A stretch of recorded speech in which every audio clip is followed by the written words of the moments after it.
ये है असंख्य ब्रह्मांड, जिसके ऊपर ये पूर्ण परमात्मा इस पे भी मालिक है, इस पे भी मालिक है और ऊपर भी यही मालिक है। ये आलख लोक, ये अगम लोक और ये अनामी लोक, ये तो सिर्फ केवल संकेत दिए हैं और इनको फिर बाद में विवरण से बनाया जाएगा। तो अब ये है वो सारा, ये पूरे असंख्य ब्रह्मांड, ये है वो पूर्ण चित्र इन सारे ब्रह्मांडों का। अब देखिएगा, अब आपने जो सबसे पहला हम लाए हैं यहीं पर आएंगे। ये जो ब्रह्म लोक में आपने देखा है, इसको ध्यान रखना, ये काल स्वयं सदाशिव और ये महाशिव या महाविष्णु मां ब्रह्मा का रूप धारण करता है। अब आपको देवी भाग या शिव महापुराण में दिखाते हैं ब्रह्मा विष्णु में इसके माता और पिता। आज तक देखो जिन भी महापुरुषों ने हमें ब्रह्मा विष्णु महेश के ऊपर आश्रित किया है, तो उसमें उन्होंने आड इन्हीं पुराणों, पवित्र पुराणों के लिए है कि हमने पुराणों को पढ़कर आपको ज्ञान दिया है और इन्होंने पुराणों को छेड़ा भी को ना। ये तो और पढ़ाते इनकी समझ में नहीं आई, क्योंकि ये टीचर नहीं थे, लोग दिखावा कर गए अपने आप को मीठी बाणी बोल कर। किसी भी संत की व्याख्या देख ले, चाहे वो घुमा फिरा के कुछ भी आकर वहीं रुकता है, परमात्मा ज्योत है, प्रकाश स्वरूप है, वो निरंकार है। चाहे वो कुछ आकार उकुर करके फिर भी निराकार पर ज्योत उसी पर आकर रुकते हैं, चाहे वो मुसलमान है, चाहे ईसाई है, चाहे हिंदू या वर्तमान के संत है। और इनसे सारी न्यारी व्याख्या कलती करती बिल्कुल, फिर इनका ABC भी नहीं मिलती परमात्मा की परिभाषा से। अब देखिए, पवित्र शास्त्र कोई आज नहीं रचा दास ने, 5500 वर्ष पुरानी है और कई वर्षों से हम इसकी हिंदी रूपांतर भी पढ़ते आए हैं। लेकिन ये संतों को ये नहीं मालूम, तो जिस संत की इस भगवान की महिमा गा रहे हो वो क्या है, किस तिथि में है, उसको पाने की विधि क्या है, ये शिव पुराण में देखिएगा। ब्रह्मा और विष्णु और महेश के माता पिता, और गीता प्रेस गोरखपुर से प्रकाशित इसकी अनुवाद है। अनुवादक संपादक हैं हनुमान प्रसाद पोदार और मुद्रक है गीता प्रेस गोरखपुर। इसमें देखिए रुद्र संहिता 100 नंबर पृष्ठ पे, इसमें आपने देखी दुर्गा, ये दुर्गा महापार्वती रूप में रोल करती है। ये शिव महापुराण प्रारंभ होता है सदाशिव काल से और अंत होता है इसके पुत्र त्रिलोकीय शिव तय, इस काल का ही पुत्र है ये शिव। ये जो शंकर भगवान शिव नीचे वाला, ये इसका ही पुत्र है और इसकी लीलाओं से ये अंत होती है, प्रारंभ होती है काल से। रुद्र संहिता, यहाँ देखो प्रश्न नंबर 100, और यहाँ देखो, यहाँ से दुर्गा की महिमा गाई है, दुर्गा की, उस महापार्वती को चाहे दुर्गा को, उस पराशक्ति को प्रधान प्रकृति गुणवती माया बुद्धि तत्व की जननी विकार रहित बताया गया है। वह शक्ति अंबिका कही गई है, उसी को प्रकृति, प्रकृति शब्द याद रखना, आपके गीता में काम आएगा जब गीता जी में दिखाऊंगा कि दुर्गा तो मेरी पत्नी है, प्रकृति मेरी पत्नी है और मैं इन सब का पिता हूँ, जिससे ये सब जीवों की उत्पत्ति हुई। सर्वेश्वरी और त्रिदेव जननी है, तीनों देवताओं की माता, ब्रह्मा विष्णु महेश की माँ है। ये आज नहीं लिखा, पहले का लिखा हुआ है और ये संत पढ़ नहीं पाए इसको। नित और मूल कारण भी कहते हैं सदाशिव इस काल के अंदर से निकाली थी। अब परमात्मा ने पूर्ण ब्रह्म ने जब इसने खाली थी लड़की दुर्गा, इसके अंदर से निकाली थी। सदाशिव द्वारा प्रकट की गई उस शक्ति की 8 भुजाएं हैं। ये भी शंका मिटा दी, कोई न सोचे या कोई और होगी प्रकृति या त्रिदेव जननी। ये 8 भुजास्तंगी जो है या ब्रह्मा विष्णु में इसकी माता है। आगे देखो, अब सदाशिव कौन है? ये काल है। ये जो सदाशिव है उन्हें परम पुरुष ईश्वर शिव शंभु और महेश्वर कहते हैं। वे अपने सारे अंगों पर भस्म रमाए रहते हैं।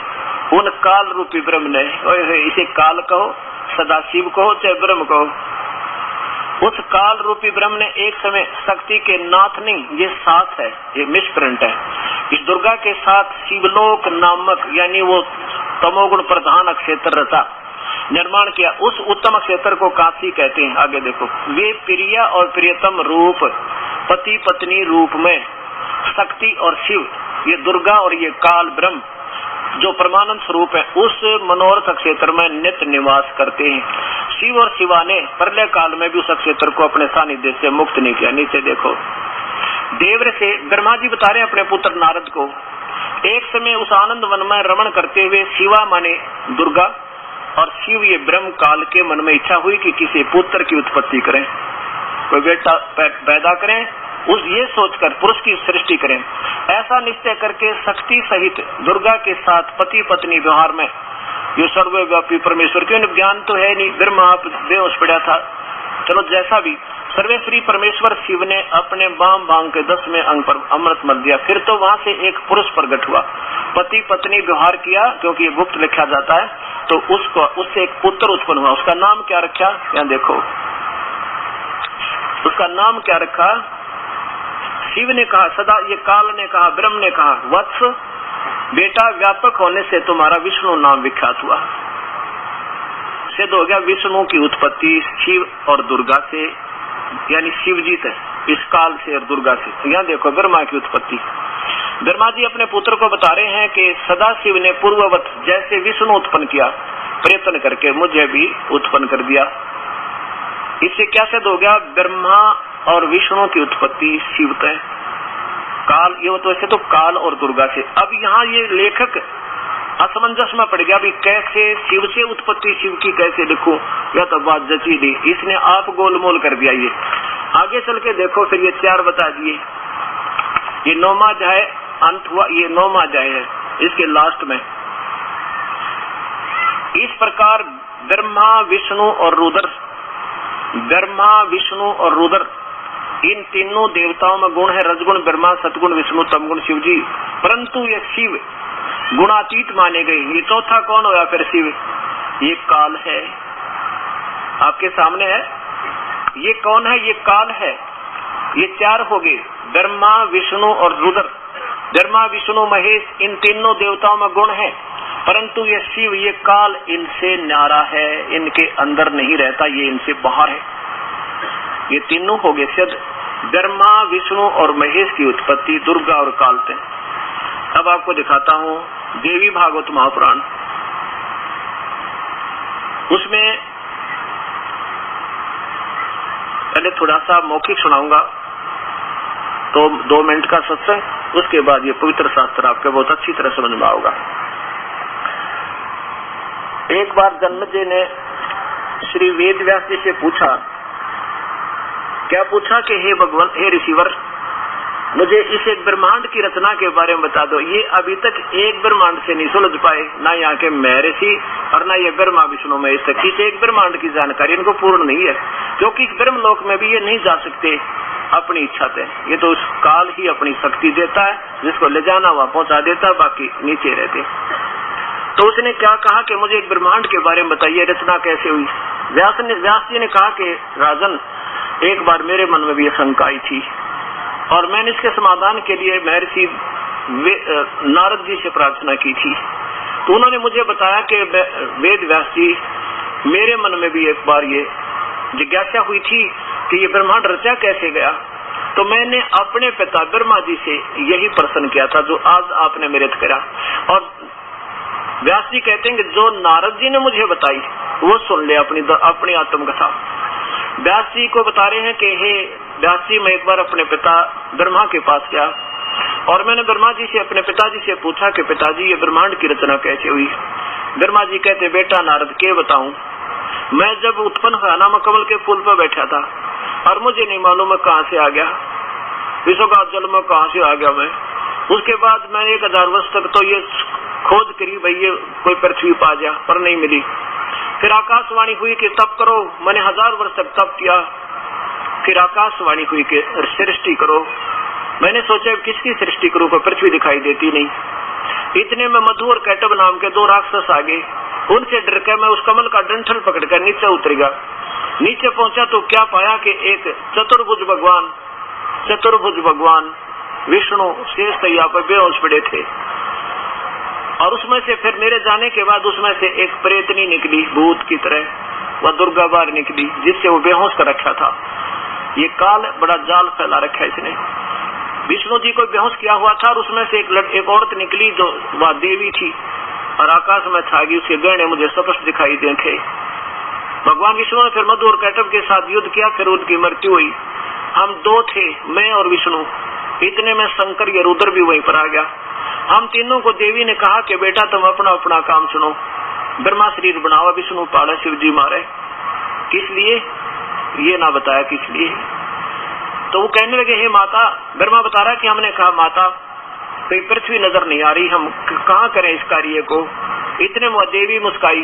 इतने में आकाश से एक विमान आया और कहा कि बेटा तीनों देवता तुम निर्भय होकर इस विमान में बैठ जाओ। अब मैं तुम्हें आज एक अद्भुत दृश्य दिखलाती हूँ। काल ने कहा था कि इनका भ्रम तोड़ दिए, कहीं ये अंडी ना पाक जा पाछे थे और काम सब कुछ है, तो इनका ये भ्रम तोड़ देना, जहाज में बैठा के मेरे लोक में घुमा देना, ब्रह्म लोक में, और इनको पता लग जाएगा कि तुम तो कुछ भी वस्तु नहीं हो, अभी तो बहुत कुछ और सामान है।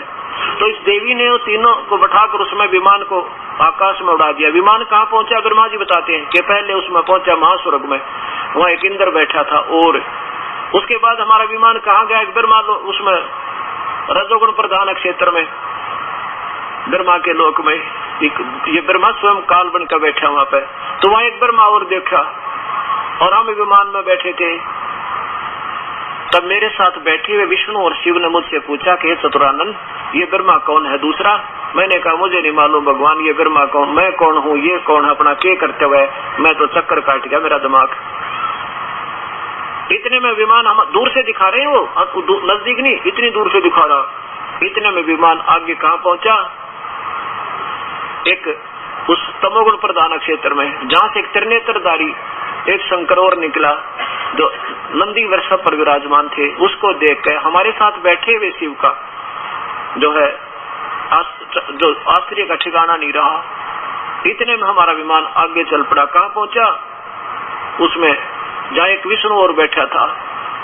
उस दूसरे विष्णु को देखकर हमारे साथ बैठे हुए विष्णु का भी जो है ना मन समुद्र आश्चर्य के समुद्र में गोते खाने लगा। इतने में हमारा विमान आगे चल पड़ा। कहाँ पहुंचा, जहाँ एक देवी बैठी थी, या दुर्गा ने फिर दूसरा रूप बना लिया।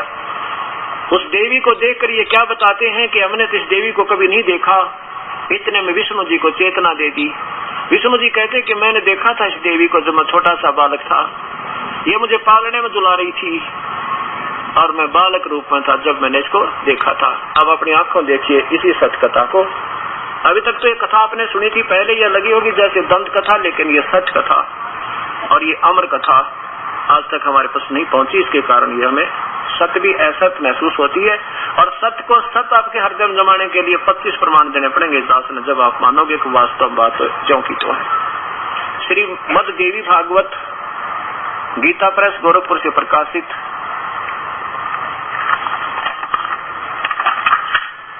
संपादक हनुमान प्रसाद पोदार, चिमन लाल गोस्वामी, गीता प्रेस गोरखपुर से इसका प्रकाशन यानी मुद्रित हुई है। तीसरा सकंद इस देवी भागवत का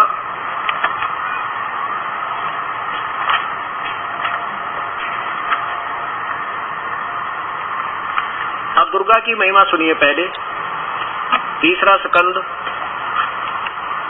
यहाँ देखिए, कितने ही आचार्य भवानी को संपूर्ण मनोरथ पूर्ण करने वाली, कितने ही आचार्य भवानी को संपूर्ण मनोरथ पूर्ण करने वाली बतलाते हैं। वे आदि माया महाशक्ति एवं परम पुरुष के साथ रहकर कार्य संपादन करने वाली प्रकृति है। ब्रह्म के साथ यानी काल के साथ उनका अभेद संबंध है। जैसे पति पत्नी को कहते हैं ना, अर्धांगिनी होती है पत्नी, ब्रह्म यानी इस काल के साथ उसका अभेद संबंध है। ये दुर्गा है, ये प्रकृति है, ये शेरा वाली है, और इस काल के साथ इसका विशेष संयोग है, यानी ये पति पत्नी रूप में। अब देखो ब्रह्मा जी बता रहे अपने पुत्र नारद को। ब्रह्मा जी ने कहा बेटा मैं इस प्रश्न का क्या उत्तर दूं, ये प्रश्न बड़ा ही जटिल है। यहाँ देखो नीचे, पूर्व काल में सर्वत्र जल ही जल था, सथावर जंगम जितने प्राणी उनमें कोई भी नहीं थे। तब कमल से मेरी उत्पत्ति हुई। ब्रह्मा जी कहता है जब कमल से मेरी उत्पत्ति हुई उस समय में सूर्य चंद्रमा वृक्ष आदि पर्वत कोई भी नहीं थे, उस नहीं दिखाई पड़े। मैं कमल की कणका पर बैठकर विचार करने लगा, इस अगाध जल में मैं कहां से उत्पन्न हो गया, कौन मेरा रक्षक है, तथा इस प्रलय काल में सृष्टि और संहार करने वाले कौन पुरुष भगवान है। पुरुष माने प्रभु। और कहीं भी ये स्पष्ट भूमि दिखाई नहीं देती, ये कमल कैसे उत्पन्न हो गया। यूं विचार करके मैं जल में उतरा। 1000 वर्ष तक पृथ्वी का अन्वेषण करता रहा, इस पर भी मुझे जल का कहीं और छोर नहीं मिला। इतने में आकाशवाणी हुई, तप करो तप करो। तब मैंने तपस्या आरंभ कर दी। कमल पर बैठकर 1000 वर्ष तक तप करता रहा। फिर उसी समय सृष्टि करो ऐसी आकाशवाणी सुनाई पड़ी। उसे सुनकर मैं बड़े आश्चर्य में पड़ गया। सोचा किसकी सृष्टि करूं अथवा मेरा क्या कर्तव्य है। उसी समय मधुर कैटब नाम के 2 भयानक राक्षस, भयंकर दानव सामने आ गए। उनसे डरकर मैं नीचे उतरा। तब डंठल पकड़कर जल में उतर गया। वहां मुझे एक परम अद्भुत पुरुष के दर्शन हुए। उनका श्री विग्रह मेघ के समान श्याम था। वे पीताम्बर पहने थे, 4 भुजा थी, शेषनाग की सैया पर सोए थे। उन जगत प्रभु के गले में वनमाला सुशोभित कर रही थी। शंख चक्र गदा और पद्म, इन 4 आयुधों से वो अनुपम शोभा पा रहे थे। ऐसे शेषशाही भगवान विष्णु के दर्शन हुए, मुझे दर्शन हुए। वे योग निद्रा के वसीदों पर गाढ़ी नींद में सोए थे। उनकी सारी चेष्टा शांत थी। बेहोश पड़ा था विष्णु वहां पे।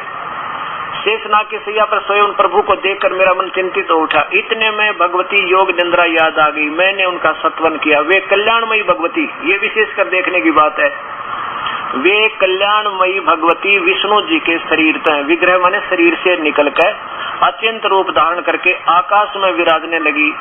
दिव्य आभूषण उसकी शोभ छवि बढ़ा रहे थे, यानी वो भूतनी निकल गई उसमें दुर्गा, और जिसके कारण वो बेहोश पड़ा था विष्णु जी, भूतनी की तरह बाहर निकल गई, आकाश में विराजने लगी।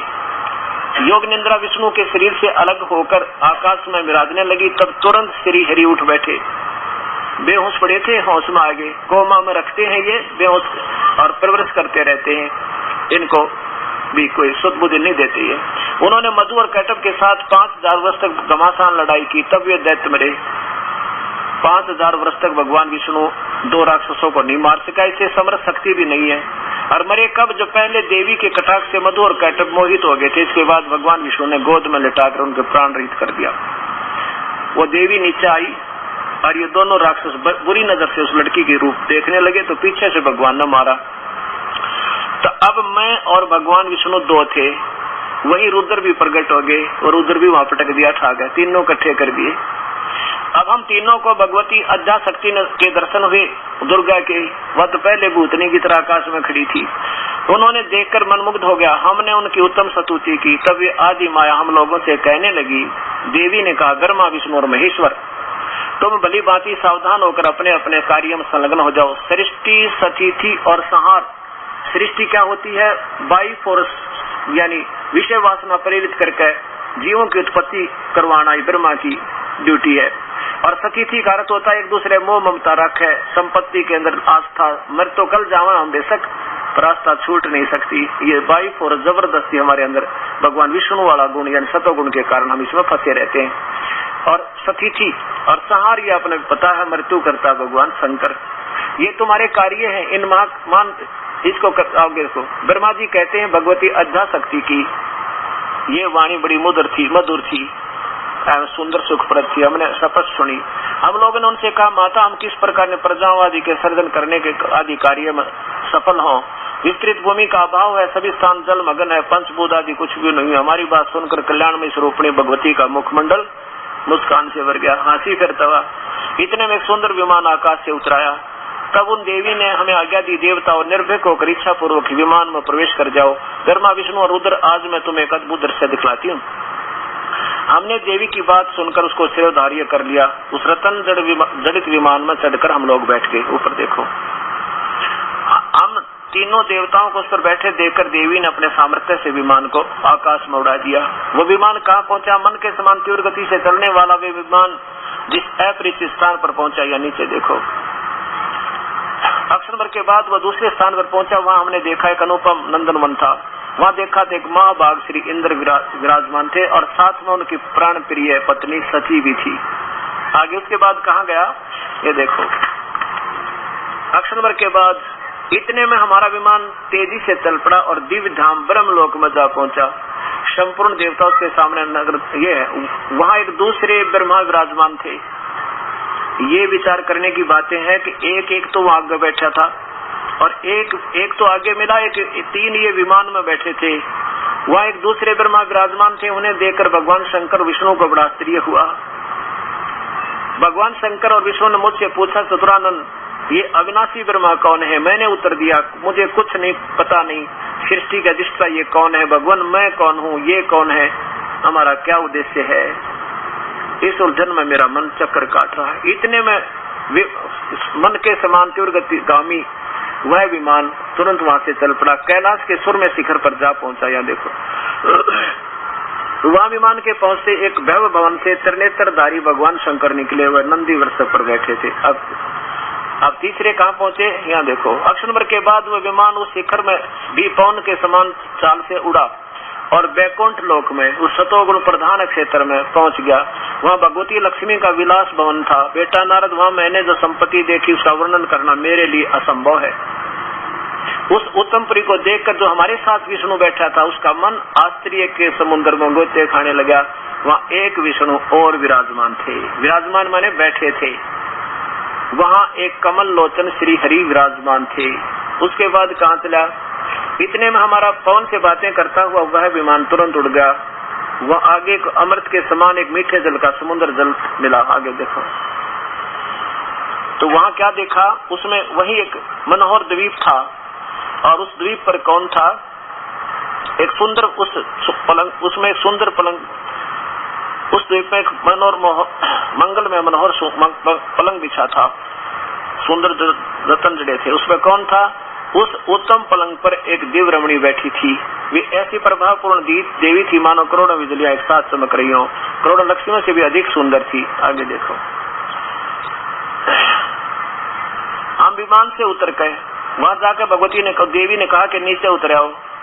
वो उसी पर भगवती भुवनेश्वरी विराजमान थी। उन्हें देखकर हम सभी आपस महान आश्चर्य पड़ गए। कुछ समय तक हम वहीं ठहरे रहे। आपस में कहने लगे, सुंदरी कौन है? इसका क्या नाम है? हम इसके विषय में बिल्कुल अनभिज्ञ हैं, हम नहीं जानते। देखिए नारद, यो संदेहग्रस्त होकर हम लोग रुके रहे। तब भगवान विष्णु को चेतना दी काल ने, ताकि इसमें पता लग जाए कहीं हम कौन है।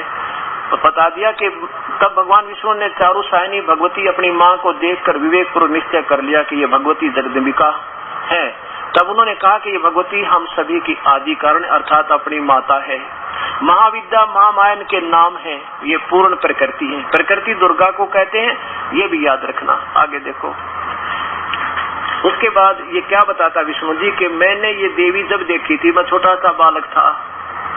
ये वे ही देवांगना है, यानी देवी है जिनके परलय वर्ण में जो पानी पानी था मुझे दर्शन हुए थे। उस समय मैं बालक रूप था। उस समय मैं बालक रूप में था। मुझे पालने से ये झुला रही थी। वटवृक्ष के पत्थर पे सुदृढ़ सैया बिछी थी। उस पर लेटकर मैं पैर के अंगूठे को अपने मुख कमल जैसे मुख में चूस रहा था। विष्णु जी का मैं छोटा सा बच्चा था, जब माँ देखी थी। फिर ये बेहोश कर देते हैं। बड़ा जाल है इस खतरनाक इस काल का। आगे ये विष्णु जी स्वयं अपनी माँ की स्तुति करते हैं। तीनों के तीनों खड़े होकर हाथ जोड़ के क्या कहते हैं? दुर्गा, ये तीसरा सकंद ही चल रहा है, तीसरा सकंद देवी भागवत का। तुम शुद्ध स्वरूपा हो, यह संसार तुम्ही से उद्भासित हो रहा है। मैं, विष्णु जी कहते हैं, मैं ब्रह्मा और शंकर हम सभी तुम्हारी कृपा से विद्यमान हैं। हमारा आविर्भाव और तिरोभाव होता। आविर्भाव माने जन्म और तिरोभाव माने मृत्यु। हम तो जन्म और मृत्यु में है, नाशवान है, अविनाशी नहीं है। और अभी तक ये संत में इनको अजरो अमर अजन्मा, कोई माता नहीं, कोई पिता नहीं, सर्वेश्वर सगर मंडो के रचनहार। तो वो किसी टीचर थे ही बाप के सामने, आप आ जाओगी। हमारा तो आविर्भाव माने जन्म, तिरोभाव माने मृत्यु होता है। केवल तुम नित्य हो, जगत जननी और प्रकृति और सनातनी देवी हो। प्रकृति दुर्गा को कह रहे हैं, ये याद रखना। यहाँ देखना, शंकर भगवान बोले, हमारे साथ जो बैठा था वो शंकर भगवान बोले, देवी यदि महाभाग विष्णु तुम्हारे से उत्पन्न हुए हैं, प्रकट हुए हैं, तो उनके बाद उत्पन्न होने वाले ब्रह्मा भी आप ही के बालक हुए। और फिर मैं तमोगुणी लीला करने वाला शंकर क्या तुम्हारी संतान नहीं हुआ? अर्थात मुझे भी उत्पन्न करने वाली तुम ही हो। अब देखो क्या बात सिद्ध होगी कि ब्रह्मा विष्णु महेश की माता तो दुर्गा है और ये नाशवान है, अजरो अमर नहीं है। और काल इनका पिता है। इसी देवी भागवत में आपको बता दिखाता हूँ। ब्रह्मा कहता है कि मैंने जब दुर्गा से पूछा, हे माता, ये और जो ब्रह्म है वो आप ही हो या कोई अलग है, ये भेद मुझे बताओ। अब देखो इसी तीसरे सेकंड में ये और निर्णय कर दें, दोनों का निर्णय आपके सामने आएगा। ये तीसरा सेकंड वही देवी भागवत का, नीचे आओ, ये चल ही रहा था यहाँ पर।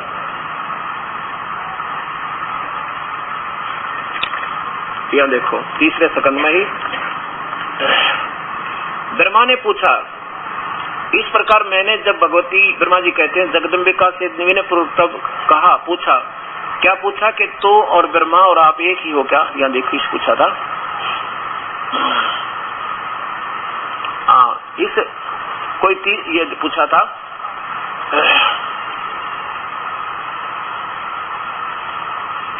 कि ये आप ही हो या कोई और पुरुष है?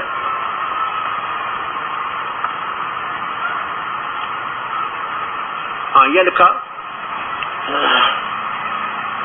वेद कहते हैं कि एकोम द्वितीयम ब्रह्म, यह है तो क्या वह आत्म स्वरूपा तुम ही हो अथवा कोई और ही पुरुष है?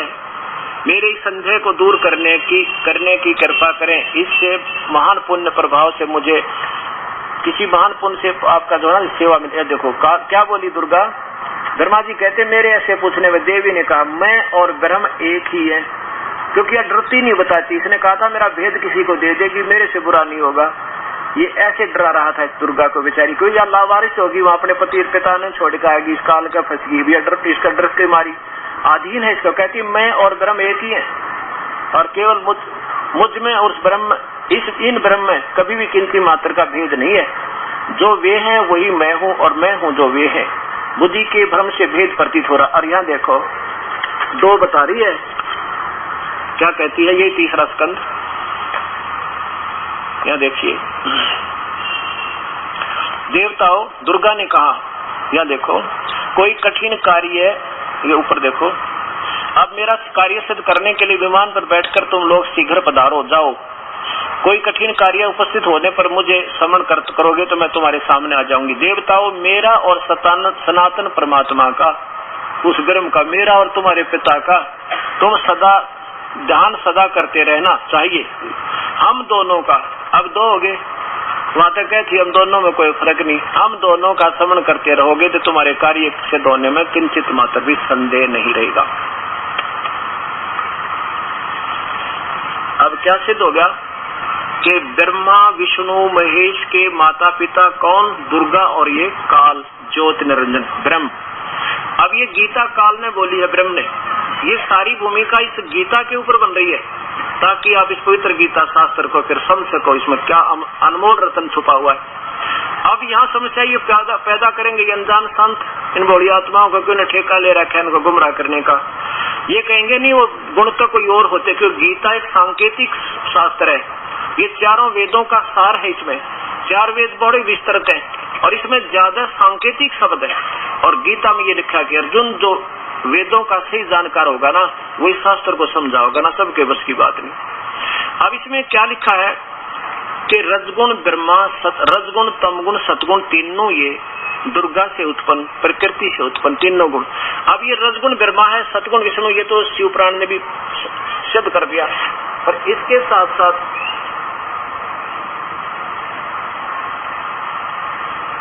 आपको देवी भागवत महापुराण में प्रत्यक्ष प्रमाण दिखाता हूँ। स्वयं भगवान शंकर पूछते हैं, कहते हैं अपनी माँ को, ये भी रो रहे हैं बेचारे तीनों के तीनों, इनको आप पता नहीं था जुल्म क्यों हो रहा हमारे से। किसी का बेटा मरे, किसी की बेटी मरे, किसी का कुणबा समाप्त हो जावे, और किसी का हाथ कट गया, किसी की टांग कट गई। आज सब हम ठेकेदार बने बैठे हैं अपनी संपत्ति का ऊपर कति गिंडली मिंडली मार के, और एक सेकंड में पता नहीं किसका के विनाश हो जावे। तो ऐसे जुल्म में, जैसे पीछे देखा आपने गुजरात के अंदर 26 जनवरी सन 2000 का वो दुखदायी दिन आज भी भूला नहीं जाता।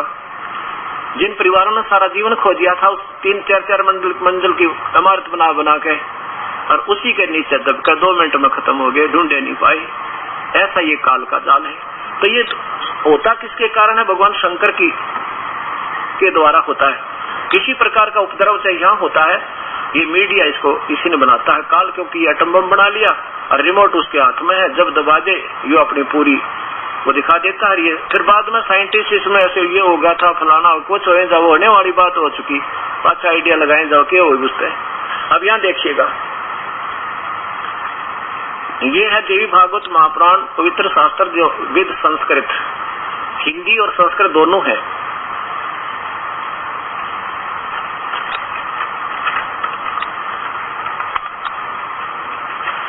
अथ श्री देवी भागवतम सभाष्टिकम स मातम खेमरा श्री कृष्ण चंद्र प्रकाशन बम्बई, यहाँ से इनका प्रकाशित है।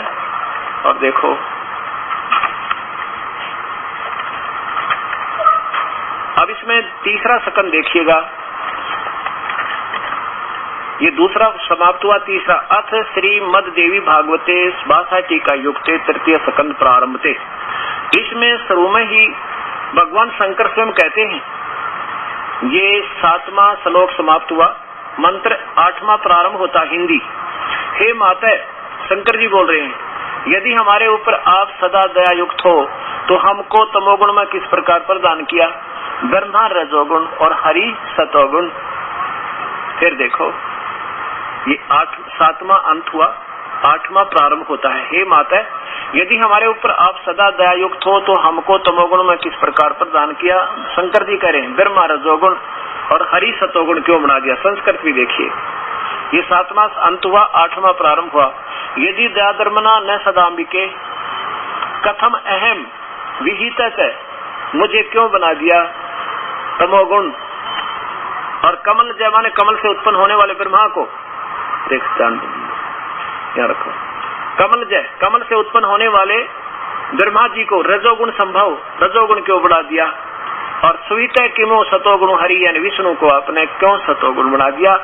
अब ये भी दुखी इस बात से, ऐसा जुल्म होता है तब, लेकिन ये काल ने इसको इंस्ट्रक्शन दे रखी दुर्गा ने कि मेरा भेद किसी को दे दिया तो मेरे से बुरा नहीं होगा, इसलिए बेचारी डर की मारी कुछ नहीं बताती और इनको गोलमाल रखती है, गोलमोल रखती है। अब गीता जी देखिए, ये सिद्ध हो गया कि रजगुण ब्रह्मा है, सतगुण विष्णु, तमगुण शिव जी। अब पवित्र शास्त्र गीता में तीनों भगवानों की दुर्गा और इस काल से उत्पत्ति आपके सामने पेश होगी। देखिएगा अध्याय नंबर 14 और श्लोक नंबर 3, 4, 5 में ये आपके सामने आएगा।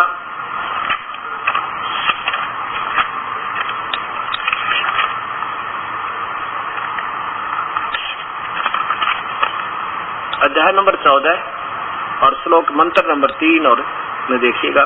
हे अर्जुन, मेरी महत मूल प्रकृति दुर्गा सभी प्राणियों की गर्भाधान स्थान है और मैं बीज स्थापन करने वाला पिता हूँ। उसके संयोग से हम सब प्राणियों की उत्पत्ति होती है। तीसरे में देखो, चौथे में यहाँ देखो, चौथे में हे अर्जुन, नाना प्रकार की सब योनियों में जितने मूर्तियां अर्थात शरीरधारी प्राणी उत्पन्न होते हैं, प्रकृति दुर्गा उन सब की माता है, गर्भ धारण करने वाली माँ, और मैं बीज स्थापन करने वाला पिता। और 5वें में देखो, सीधा ब्रह्मा विष्णु में इसकी उत्पत्ति।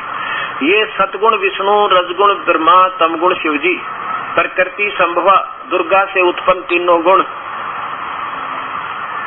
अविनाशी जीव आत्मा को शरीर में फंसा कर रखते हैं, ये उड़ जाकर रखते हैं। अब देखो ये हो गया पीएचडी का शास्त्र, और इसका अनुवाद किया इन पहली क्लास वाला ने, इन टीचरों ने। आप ज्ञान नहीं तुम क्या लिखने जा रहे, इसका अंदर करके दे दिया। अब आपके सामने आएगा सत्य ज्ञान। अब ये सारी कथा इस गीता जी के 7वें अध्याय को सुनाने के लिए आपके सामने पेश की है। इसमें ये 5 श्लोक आपको सुनाऊंगा और उसके बाद फिर देखना क्या रहस्य आपके सामने आएगा। 7वें अध्याय के 12 श्लोक में लिखा कि अर्जुन, इन तीनों गुणों से जो हो रहा है इसका निमित्त मैं ही हूं, मेरे से कारण समझो। रजगुण से जीवों की उत्पत्ति, सतगुण से सतीथि और तमगुण से संहार, इसका निमित्त मैं हूँ। लेकिन मैं इनमें नहीं, ये मुझ में नहीं, क्योंकि ये काल इनसे न्यारा रहता है, इनको कभी भेद नहीं देता। ये इस ब्रह्मलोक में, इस एक ब्रह्मांड में इनसे अलग रहता है। और जब इसका यहाँ कार्य पूरा हो जाता है, फिर ये अपने 21वें ब्रह्मांड में चला जाता है, अपने वास्तविक काल रूप में जो कृष्ण जी ने के अंदर प्रवेश करके इसने दिखाया था, फिर ये यहाँ पहुंच जाता है। यहाँ ये एक तपस्शिला है, आपको दिखाऊंगा ब्रह्मा कुमारी वाले जो कहते हैं ना, वहां बोला एक बिंदु बिंदु दिखा, जोत जलती दिखा, या तपस्या दिखा नादाना ने, और जहाँ 1 लाख को रोज भून कर खाता। ये अभी दिखाऊंगा आपको। सदाशिव सदाशिव तो एक काल है, और इसी की पूजा के लिए जो ना सबको आरूढ़ कर रहे हैं, कहते हो सदाशिव की भक्ति करो, सदाशिव की, वो है सब कुछ। अब देखो, अब थोड़ा सा हिंट दे दो उनको इनका।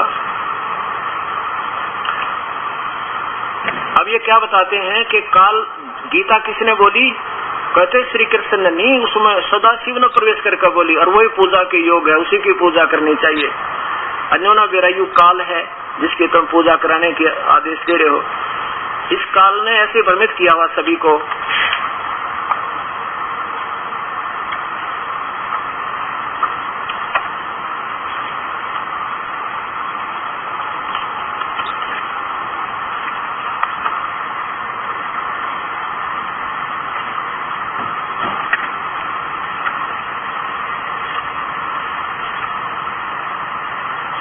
ये कहते हैं गीता किसने बोला?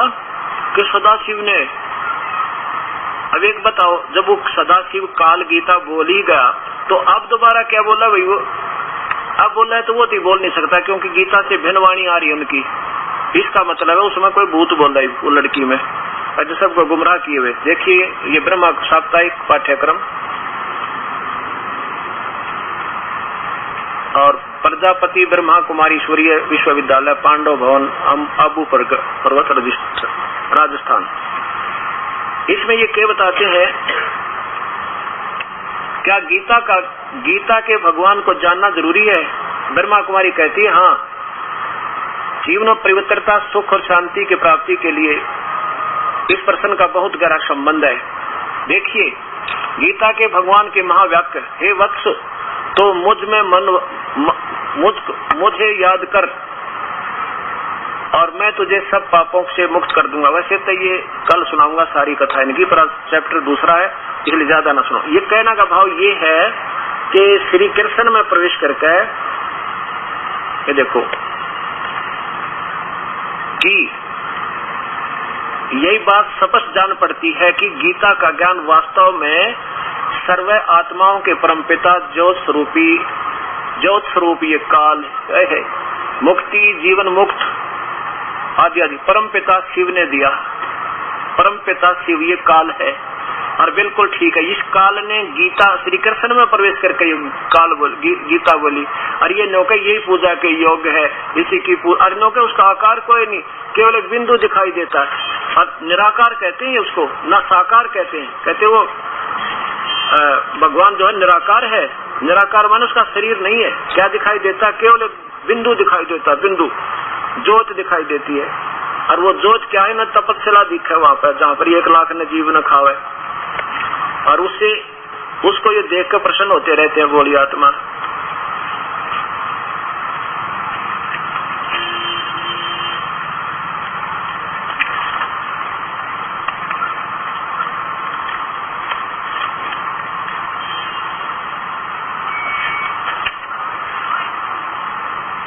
और ये क्या बताना इनका कि एक लेखराज नाम के एक वो थे सुनार, और उनमें ये कोई प्रेत आने लग गया, और वो ला गया एंड बैंड बोलन।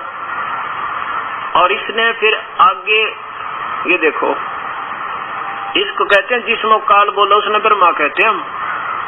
जिसमें सदाशिव आके बोलता है ये इसको ब्रह्मा कहने लग गए। ये एक सुनार था, और कल बम्बई में जोरी का काम कराया करता।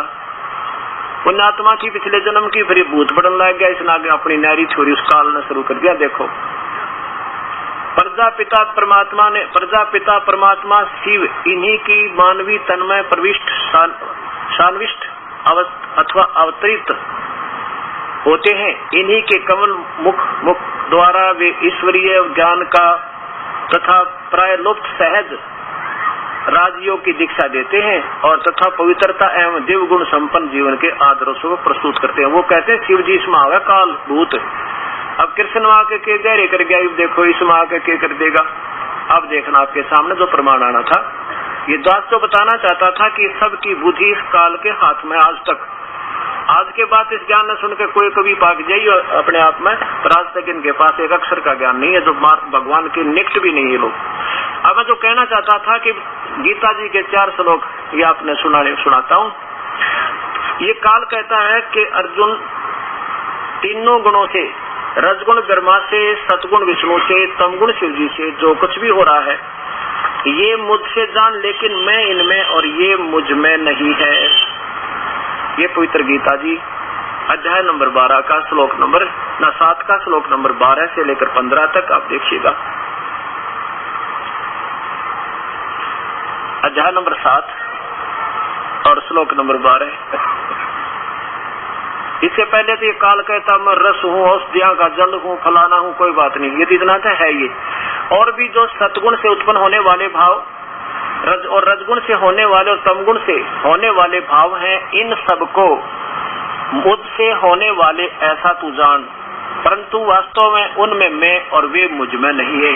कहते जो कुछ भी हो रहा है ना मेरे कारण हो रहा है, इसका निमित्त मैं हूँ, क्योंकि इसको 1 लाख जीव रोज खाने का शराप लगा हुआ है, मानव शरीरदारी का।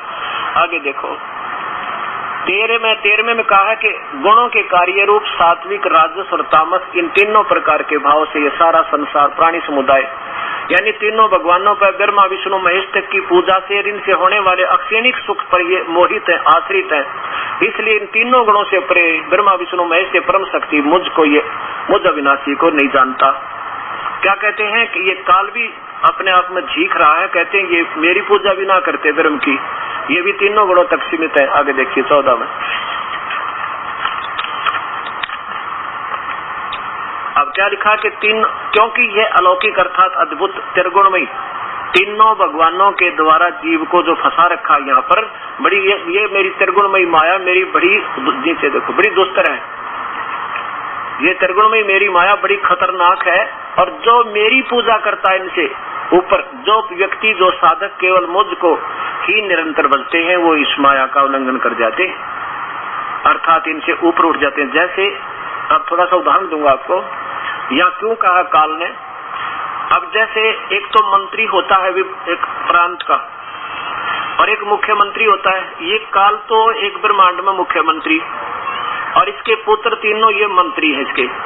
तो ये क्या कहता है कि ये भी एक राजनीति होती है कि कहीं लोग इस पे आधारित रहते हैं, मेरी पूजा छोड़ रहे हैं। तो ये क्या कहता है कि ये नादान इन ब्रह्मा विष्णु में तीनों गुणों के द्वारा होने वाले अक्षणिक सुख पर आधारित हो गए, और इनसे तगड़ा मैं हूँ, मेरी पूजा छोड़ दी, ये मेरी भक्ति भी ना करते। क्या बताना चाहते हैं, जैसे मुख्यमंत्री कहे कि तुम, क्योंकि वो कहेगा कि भी एक मंत्री पर आधारित ना हो जाए पब्लिक, इसलिए उसका भी एक राजनीति होती है। वो संकेत करता रहता है कि मैं ये कर सकता हूँ, आम जीव ऐसा नहीं कर सकता। तो ये कहना चाहता है कि मेरी भक्ति इनसे कुछ अच्छा लाभ दे दूंगा, लेकिन ब्रह्मा विष्णु में इसकी भक्ति कति रिजेक्टेड है। अब देखिए ये सुन कहता है कि ये 7वें अध्याय का 13वां श्लोक, 14वां फिर पढ़कर फिर 15वां देखियो। अध्याय नंबर 7 का और श्लोक नंबर, ये देखो नीचे 14वां, इधर देखो 14वां देखो कि क्योंकि ये अलौकिक अर्थात अद्भुत त्रिगुण में मेरी माया बड़ी खतरनाक है, और जो साधक मुझको निरंतर बस, क्योंकि पूजा का जिक्र चल रहा है, तो तीनों गुणों की पूजा, ब्रह्मा विष्णु महेश की पूजा जो करते हैं, वह कहते हैं वो मेरी जो पूजा करता है तो इनसे ऊपर उठ जाता है, इनसे ज्यादा राहत मैं देता हूँ। आगे देखो अब 15वें में कमाल कर दिया कि इस त्रिगुणमयी माया यानी ब्रह्मा विष्णु महेश से होने वाले अक्षणिक सुख के ऊपर जो आधारित मूर्ख लोग इन्हीं की पूजा में जो लीन है, जिनका इन्हीं के द्वारा मिलने वाले राहत से ज्ञान हरा जा चुका है, वो असुर स्वभाव को धारण किए हुए, ओए होए, असुर माने राक्षस स्वभाव वाले मनुष्यों में नीच, हे परमात्मा, और मुझे भी ना बचते अर्जुन, ओए होए, दूषित कर्म करने वाले भक्ति के बुरे कर्म है ये, जो ब्रह्मा विष्णु महेश और नीचे की पूजा करते हैं। मूढ़ लोग माम न प्रबंधते, मेरी पूजा नहीं करते। और तरह की कितनी संज्ञा दी है भगवान ने, ब्रह्म ने, कि तीनों गुणों के पुजारियों को देखिए। इस ब्रह्मा विष्णु महेश से मिलने वाली अक्षणिक सुखों के ऊपर आधारित इनकी पूजा में जो लीन है, जिनका ज्ञान हरा जा चुका है, वो असुर स्वभाव को धारण किए हुए राक्षस स्वभाव के, मनुष्यों में नीच, ओए होए, और बुरे कर्म भक्ति के दुष्कर्म दुष्कृति ने दूषित कर्म करने वाले मूर्ख लोग मेरी भक्ति भी ना करते अर्जुन। अब देखो, अब ये काल भी रो रहा है, कहते हैं ये नीचे चिपके रहे, मुझे भी याद ना करते। अब ये क्या कह रहा है कि ये मूर्ख लोग क्योंकि ये कहता है कि जैसे मुख्यमंत्री कह भाई इनसे ज्यादा तो मैं लाभ दूंगा, लेकिन फिर ये कहता है कि मेरे से ऊपर एक और शक्ति है, आगे दिखाऊंगा अभी तुरंत इसके साथ कितनी बढ़िया संज्ञा दी है। अब तीनों गुणों की पूजा ब्रह्मा विष्णु महेश के उपासकों को राक्षस स्वभाव का क्यों कहा, दुष्ट आत्मा क्यों कहा, मूर्ख क्यों कहा? जैसे रावण ने तमोगुण भगवान शिव की उपासना की थी। अब देखो रावण का दोष कति नहीं, रावण एक परमात्मा को चाहने वाली आत्मा थी, लेकिन उनको गुरु वो निकम्मी आत्मा टकरा गया जिसने आप ज्ञान नहीं था, और उस बड़ी आत्मा को कह दिया कि सदाशिव ये काल, ये ज्योत, ये काल ही यानी ब्रह्म, इस सदाशिव तो किसी ने देखा नहीं, वो तो कभी निराकार है और वो है आकार में। फिर ये तीन लोग आड़े भगवान के ऊपर डट जाते हैं आके सदाशिव मान के। तो क्या कहते हैं कि यही शिव है ना, ये सर्वशक्तिमान है, ये सारी सृष्टि का रचनहार है। अब उस प्यारी आत्मा रावण ने प्रभु की तड़प में अपने गुरुदेव की वाणी को सत्य मान के और फिर क्या किया, ओम नमः शिवाय और ओम नाम के जाप कहे, अपने प्रभु को प्रसन्न करने के लिए, शिव को प्रसन्न करने के लिए यहाँ से काट कर 10 बार चढ़ा दिया शीश। इतनी सैक्रिफाइस यानी ड्यूटी सोल थी। और आज के जो शिव के उपासक है, उंगली काट कर चढ़ा के दिखा दो भगवान के लिए, और उसको क्या मिला, राक्षस स्वभाव का हुआ, कुत्ते वाली मौत मरा, मनुष्यों में नीच, अपनी मां ने उठा लिया, इतनी बुद्धि भ्रष्ट होगी, उस अक्षणिक सुख न पाके अब राक्षस स्वभाव का राक्षस कहलाया और कुत्ते वाली मौत मरा, शिव जी का उपासक, तमोगुण का उपासक। उसके बाद एक भस्मागिरी नाम के तपस्वी थे भगवान शंकर के पास। भगवान शंकर के कैलाश पर्वत पर जहां उनका मकान है, उसके द्वार पे नीचे को सिर करके ऊपर न पैर सिरासन पर खड़े होकर और 12 वर्ष तक साधना की भगवान शिव के निमित्त। भगवान एक दिन पार्वती की प्रार्थना पे भगवान शिव ने कहा कि आप तो सर्वशक्तिमान हो और दे दो अपने सेवक क्या मांगना चाहता है। शिव जी कहने लगे मांग बेटा, क्या मांगता है साधक, मांग ले तू। भस्मागिरी कहने लगे ऐसे नहीं मांगते भगवान हम, आप वचनबद्ध हो फिर मैं वर मांगू। अब बेटा वचनबद्ध हुआ, मांगो। अब खड़ा हो गया, वचनबद्ध होते ही खड़ा होकर कहने लगा भगवान भस्म कड़ा दे दो। भगवान ने सोचा भी ठीक है, संत है, जंगल में रहता, अपनी रक्षार्थ मांगता होगा, दयालु है ये तीनों भगवान, वैसे तो बड़ी अच्छी आत्मा इनकी। अपना निकाल के कड़ा अगले बेटा ले जाता। अब जब कड़ा हाथ में आ गया ना, फिर ने कहा बोले बेटा होशियार, शिव जी से कहता बोले बेटा होशियार तुझे मारूंगा। क्यों मारूंगा कि पार्वती को पत्नी बनाऊंगा और तुझे खत्म कर दूंगा। कहते ऐसे करत गनी जीव कलमाही और माता को पत्नी ठहराई। अब भगवान शिव जी भाग लिए छोड़कर मैदान को, पीछे पीछे भस्मागिरी, आगे आगे शिव भगवान भाग गए। फिर भगवान विष्णु ने पार्वती रूप बनाकर उस राक्षस की मृत्यु की, भस्म गंडतनाथ नसा के, और फिर वो कड़ा लाकर भगवान शिव को दिया जब उनका दिल डटा। अब देखो तमोगुण के उपासक थे, शिव जी के उपासक थे, राक्षस भस्मागिरी से भस्मासुर बन गए और कुत्ते वाली मौत मरा। ऐसे ही रजोगुण ब्रह्मा के उपासक थे हिरण्यकशिपु। हिरण्यकशिपु ने वो सिद्धियां पा ली, इनके पास ये सिद्धियां खिलौने, मुक्ति मुक्ति नहीं है। वो सिद्धि पाकर फिर वो प्रभु पाक गया, अपने पुत्र के साथ दुश्मनी मोल ले ली, ना जाने अब भगवान क्या ला गया, कुत्ते वाली मौत मरा और खत्म करा नरसिंह रूप बना के। ऐसे ही हिरण्यकशिपु, इसने विश्वामित्र ने तपस्या की थी, विष्णु की साधना की थी, अपने ही साथी विश्व उसके वशिष्ठ मुनि के 100 पुत्रों की हत्या कसाई की तरह कर डाली। और एक अनमोल उदाहरण देता हूँ आपको, प्यारी आत्माओं, ये मत समझना कि दास किसी का जो है किसी की बुराई करना चाहता है या किसी को हे बताना चाहता। मैं तो इस पवित्र शास्त्र को फॉर एग्जाम्पल कोड करके आपके हृदय में चिट्ठी जताना चाहता हूँ कि ताकि आपकी बात समझ में आ जाए। आज से 350 वर्ष पूर्व एक कुंभ का मेला भरा था हर की पैड़ी हरिद्वार में। उसमें ये सभी गिरी और पुरी, वैष्णो और नागा, नाथ और ये कनपाड़े, सब ये तीनों गुणों के उपासक महापुरुष वहां पहुंच गए।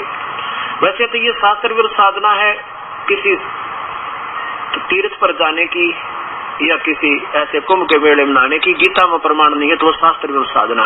और गीता जो है वेद समझो चारों। तो फिर भी इनकी अपनी दंत कथा के आधार पर ये वहां मुक्ति के लिए पहुंच गए। कहां पर? हर पैड़ी में, हरिद्वार के अंदर ये कुंभ का पर्व लगना था, पर्व का दिन निश्चित किया गया। स्नान करने के लिए सुबह सुबह ये सभी अपने अपने खेमे के अंदर समूह के समूह महापुरुष चल पड़े, तीनों गुणों के उपासक। सबसे पहले नागा पहुंच गए, हर की पैड़ियों के ऊपर खड़े हो गए जाकर। नागा जो निवस्त्र रहते हैं, बिल्कुल नंगे, उन्होंने कहा कि बाकी बाहर खड़े हो जाओ, पहले हम स्नान कर लेते हैं, हम सबसे श्रेष्ठ हैं, हम त्यागी और बैरागी हैं, और हम स्नान करेंगे, हम सर्वश्रेष्ठ हैं। अब विष्णु जी के सतोगुण उपासक सबसे पहले आगे, उनसे नेक्स्ट नंबर पर आकर खड़े हो गए। खबरदार, तुम स्नान किया तो हम स्नान करेंगे पहले, हम सर्वश्रेष्ठ हैं, और तुम काहे के श्रेष्ठ हो? नागा से कहने लगे, तुम टट्टी के हाथ भी ना धोते, सरड फरड नाना ने धोना गलीजो, निकलो बाहर। तो अब वो नाना नूना तो भूल गए, गुट्टम गुट्टा, लट्ठम लट्ठा, बाल्य निकाल लिया, तीर निकाल लिया, तलवारा थे, कत्ले आम हो गया। 25,000 ये तीनों गुणों के उपासक बट गए फिर तन्यारे न्यारे। 25,000 उस तार की पैड़ी के ऊपर कत्ले आम कर दिया, ये इतिहास गवाह है। अब यहाँ क्या बताते हैं परमात्मा उस प्यारी आत्मा राम राय को? कहते हैं, तीर तुपक तलवार कटार ये जम दड़ जोर बदावे है, हर पैड़ी हर हेत नहीं जाना, वहां जाते चलावे है। थरा गजब हो, एक तरफ हर की पैड़ी को, और फिर वहां भगवान से भी ना डर लगा, उसकी छाती पर कत्लेआम कर दिया, तुम भगवान से भी ना डर दे कसाइयो। क्या कहते हैं? तीर तुपक तलवार कटारी जम दड़ जोर बदावे है, ये काटे शीश नहीं जल करना, हर हर पैड़ी हर हेत नहीं जाना, वहां जा तेग चलावे हैं, काटे शीश नहीं जल करुणा, ये जग में साध कमावे हैं, और जो जन इनके उपदेशी हो जाए उनको भी नरक ले जावे हैं। ये है कपिनाश की जड़। अब क्या बताते हैं परमात्मा कि तीनों गुणों के उपासक, रजगुण ब्रह्मा, सतगुण विष्णु, तम गुण शिव जी तक के उपासकों को गीता जी में कहा कि दुष्ट आत्मा राक्षस स्वभाव का धारण किए हुए मनुष्यों में नीच और मूर्ख, कहते मेरी भक्ति भी ना करते, मेरी मीन ब्रह्म की। अब ये मत समझना कि दास ने कोई ठेका ले रखा किसी की ओड़ी सोड़ी कहने का, एक शब्द भी शास्त्र से बाहर नहीं होगा। ठीक है, जिस व्यक्ति की ड्यूटी लग जाना ये अड़ंगे न काटन की, तो उसका एकाधी बार थोड़ी सी तरारा से भी उठ जाया करे, एकाधी बार जैसे कोई ऐसी बात निकल जाती है उसकी रक्षा याचना करता हूँ, क्योंकि दुखी आत्मा हूँ मैं, और आपकी तरफ भ्रम भटक रहा था। इन संतों के पीछे ना जाने कितने किन किन के पीछे गए, और अंत में सबकी छोरी गोल मोल करके उसी काल के कुएं में वही डाल रहे थे, मैं घुमा के। इसे बाहर जाने का कोई तरीका आज तक के संत के पास नहीं है।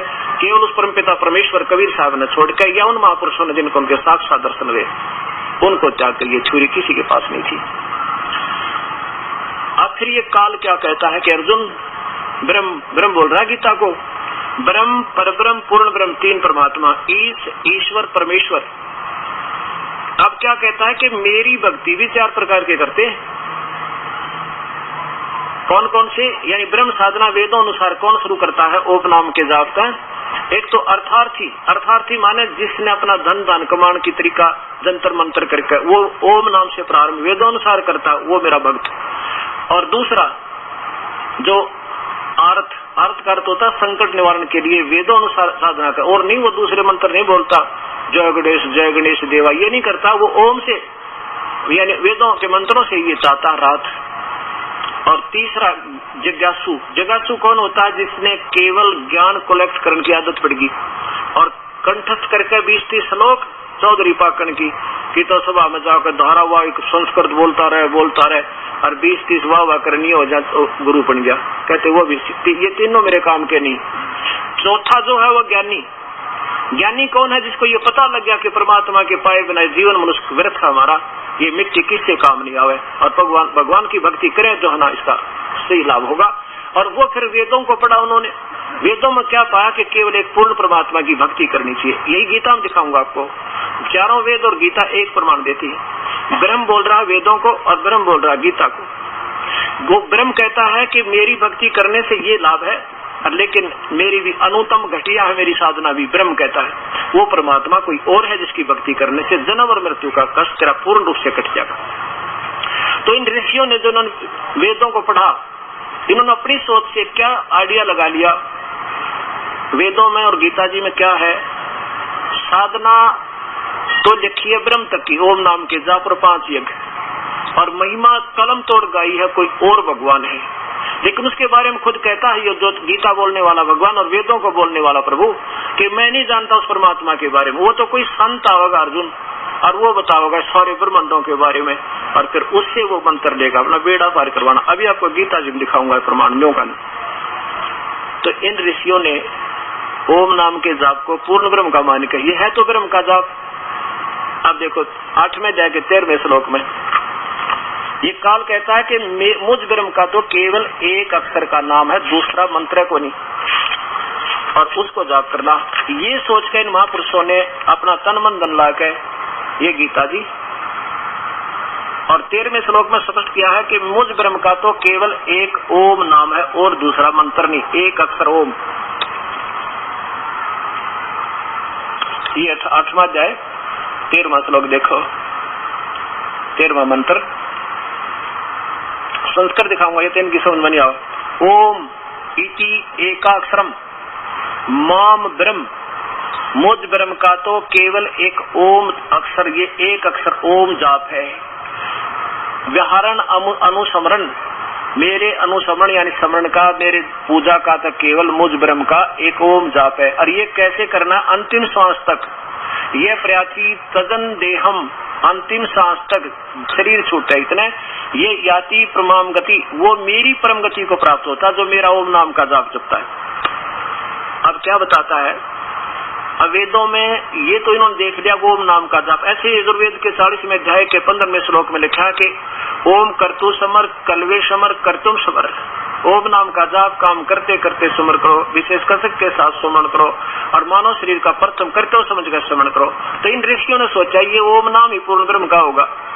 ये सोच के इन महापुरुषों ने ओम नाम का जाप पूर्ण परमात्मा का समझकर दिन रात त्याग कर दिया, अपने शरीर की भी परवाह ना की और लगे रहे। इन्हीं में से एक उदाहरण देता हूँ आपको। एक चुनक नाम का ऋषि था, ऋषिश्वर, ऋषियों में श्रेष्ठ, जिसने ज्ञानी आत्मा वेदों को पढ़ा, प्रभु पाने के लिए ओम नाम के जाप से दिन रात एक कर दिया। अपनी सोच से समझ लिया कि ओम नाम जाप पूर्ण परमात्मा का है, लेकिन ओम नाम के जाप से वेदों में वर्णित विधि से परमात्मा नहीं मिलता।